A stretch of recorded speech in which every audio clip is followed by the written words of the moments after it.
Hey y'all, I'm Erin and I say stuff.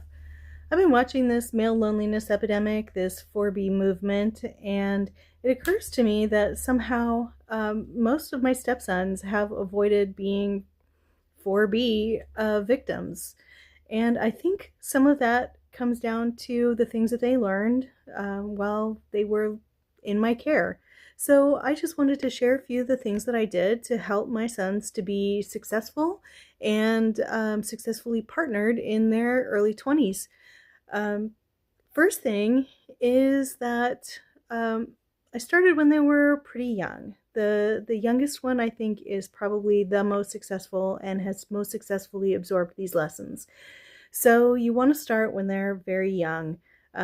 Scientifically speaking, there is a pruning of gray and white matter that occurs during about the 7th or 8th year of life.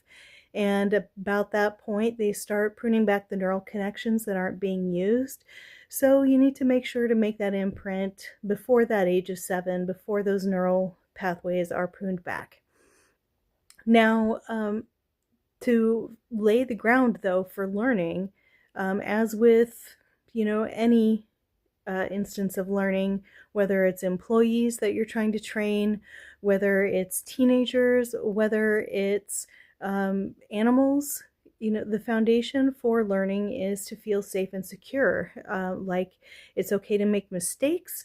Like there's nothing else that you need to be vigilant for so that your higher functions of your brain can take over and actually absorb some lessons.